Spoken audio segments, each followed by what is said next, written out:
Welcome, dear viewers, to a gripping tale of love betrayal and the unexpected twists of fate that can lead us to our true destiny.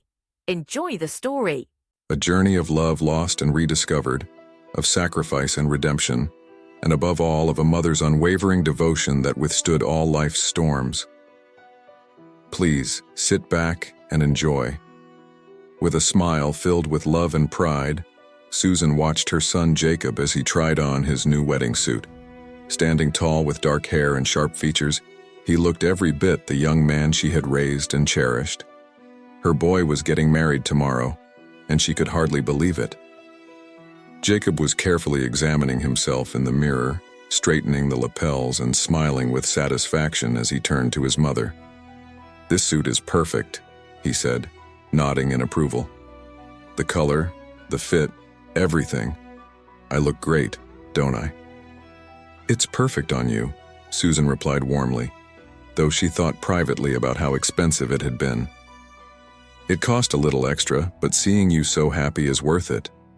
I'll definitely shed a tear tomorrow when I see you standing there waiting for your bride." Jacob hesitated for a moment, his expression shifting slightly. He turned from the mirror, his face thoughtful. "Mom, I thought we agreed you wouldn't be coming to the ceremony."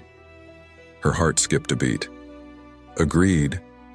Jacob, honey, I thought you were joking when you mentioned that," she replied, a confused smile on her face. Jacob began pacing the room, and his tone grew uncomfortable. "Mom, I just don't think you'd be comfortable there. Ashley's parents have invited so many high society people. You'd feel out of place. You know, I don't want you to feel uneasy." Susan felt a wave of sadness, but she tried to keep her voice calm. "I'm not worried, Jacob. I already have an appointment with a hairstylist, and I even chose a lovely dress just for this day." Her son sighed, his shoulders tensing. "Mom, I know you want to come, but, well, look, the truth is I don't want to be embarrassed. You're amazing, but you're also a janitor. And being surrounded by all those people, I just feel worried. It would mean a lot to me if you understood and maybe waited until after the wedding. We can have a small celebration then, okay?" The room went quiet as Susan took in her son's words. Her mind was racing, trying to understand. She had sacrificed everything for this young man, had worked tirelessly, doing any job she could find to give him the best life possible. She had hoped to be there for his wedding, to watch him start a new chapter. But now he was ashamed, and he didn't want her there. Slowly, Susan found herself nodding, the shock making it hard to speak. She wanted to protest, to tell him how much it hurt her, but Jacob was already gathering his things. He picked up his garment bag and backpack, and before she could say another word, he was at the door. "Mom, please understand, don't come, okay?" he said gently, but firmly, before closing the door behind him. For hours, Susan sat on the couch, staring at the closed door.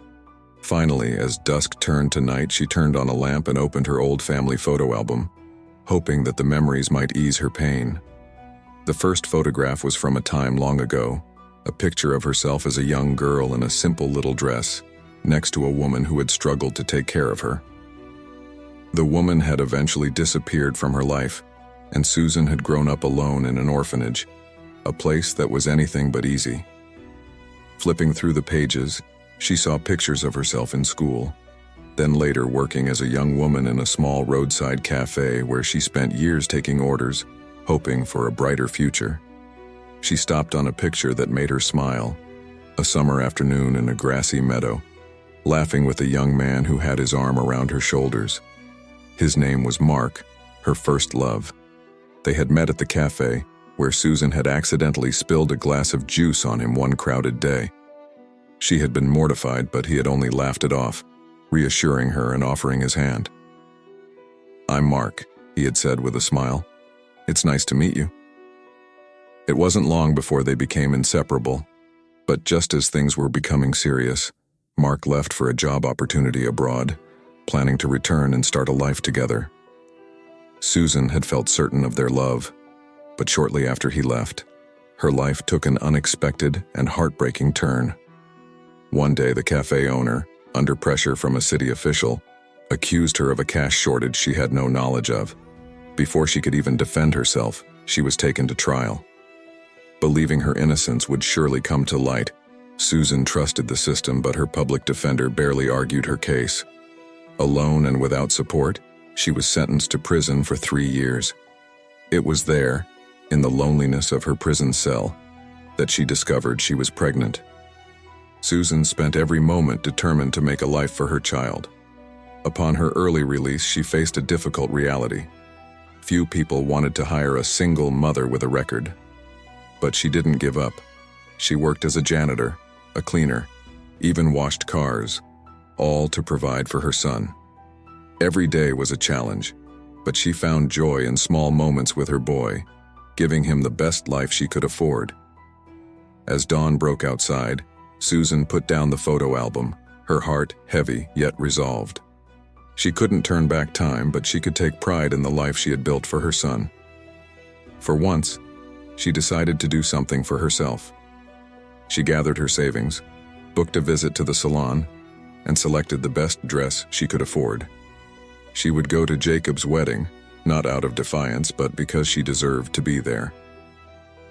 The day of the wedding arrived, and as Susan entered the ceremony, her transformation left a lasting impression. She looked radiant, youthful, and elegant, drawing admiring glances from those around her.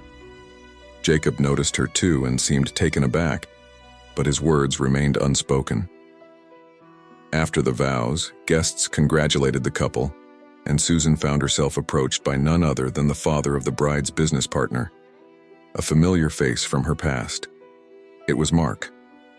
Overwhelmed by surprise, they greeted each other, and Mark explained that he had always wondered what had happened to her.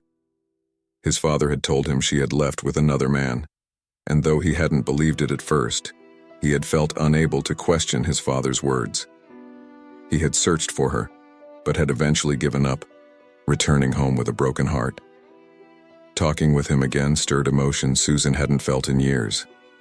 As they shared stories, both realized that their connection had never truly faded.